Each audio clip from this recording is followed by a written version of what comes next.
Hello, my name is Cameron Midkiff, and today I'll be discussing Picher, Oklahoma, and its significance to environmental health. The purpose of this presentation is to understand the impact of events in Picher, Oklahoma, and the health implications they have. Our objectives are to establish the context of the events, explore the environmental impact of the events, and then discuss the aftermath of the events and the future implications. Here is our table of contents. First, we'll go over a timeline of events, then look at the chat hills and tailings in Picher, Oklahoma, look at a map of tailings, the composition of the tailings, and then explore the concentration of different metals found in the soil in Picher, Oklahoma, as well as the Tar Creek Superfund site, which Picher, Oklahoma is a part of. Look at how this has impacted children in the area, as well as what is being done, and then summarize our presentation. Picher, Oklahoma started as a mining town. Mining began in 1891, and the town slowly developed around the mine due to a lead and zinc ore strike.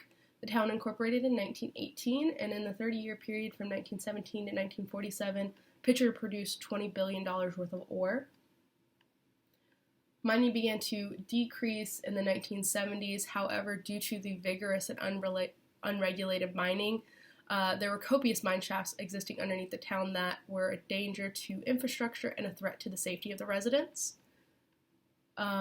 Once the mines closed, mines began filled with water, and by the 70s, 76,800 acre-feet of mine water had accumulated, as well as 70 million tons of mine waste and 36 million tons of sand and sludge. In the mine, there are actually naturally occurring sulfides. These made the water acidic. The water began leaking out of the mines and to the surface. This resulted in Picher becoming a part of the EPA's #1 Superfund site to this day, the Tar Creek Superfund site. In the 2000s, an F4 tornado came to Picher, Oklahoma and collapsed many of the buildings, destroying large parts of the town, and ended up killing 6 of the residents. In response, the EPA began evacuating the town and buying out the land to assist residents in relocation. Most of the residents relocated as well as the businesses, and the town lost its incorporated status shortly after.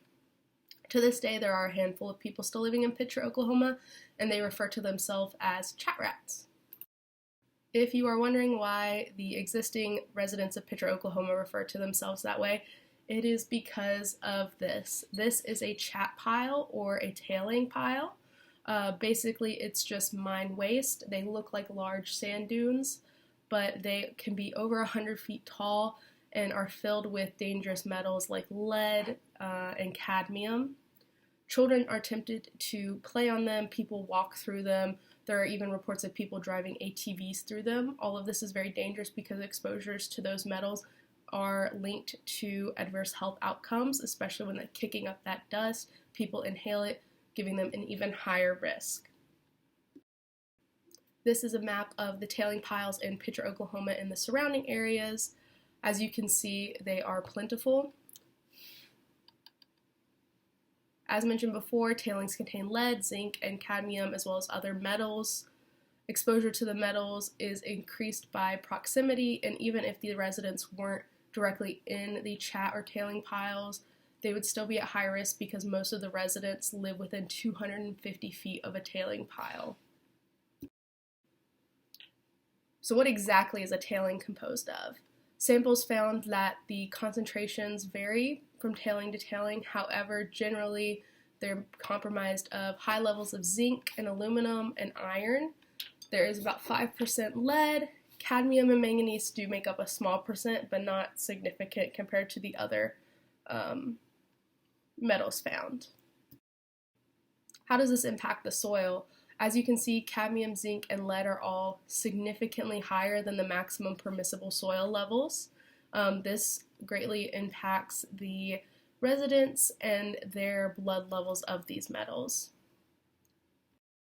In the Tar Creek Superfund site at large, the lead levels and cadmium levels in the soil are significantly higher within the Tar Creek Superfund site than outside. As you can see, the lead concentration is about 8 times higher, and the cadmium concentration is about 10 times higher.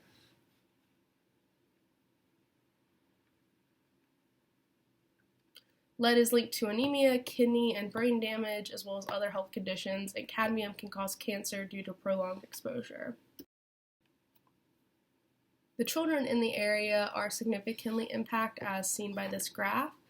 The number of children aged 1 through 5 years old with elevated blood lead levels is significantly high, especially in 1996 when 45% of the children in the area had elevated blood lead levels. Lead is linked to many adverse health outcomes, especially for children with high blood lead levels. It got so bad that at one point the schools would have these signs outside, "Don't put lead in your head." The schools are now closed because the town doesn't exist anymore. It's unincorporated and many people do not live there. So what is being done? Wells that are supplied by the mine water are being plugged up so that people don't drink it. Chat is being cleaned up by selling to manufacturers and transporting the materials out of the area. Another way that chat is being repurposed is by injecting it back into the mine caverns to reduce puddling and restabilize the mines. It is also being used in a trench road system construction. The EPA is relocating businesses and residents outside of the area and are now assisting the Quapaw Nation in the cleanup of the Catholic 40. So, what did we learn? Unregulated mining in Picher, Oklahoma resulted in high heavy metal on the surface and in the soil of the area. These high concentrations resulted in an increased risk of exposure to metals that are linked to negative health outcomes. Steps are being taken to clean up the chat piles and reduce the risk of mine collapse. However, more can be done and should be done to prevent further harm to human and environmental health.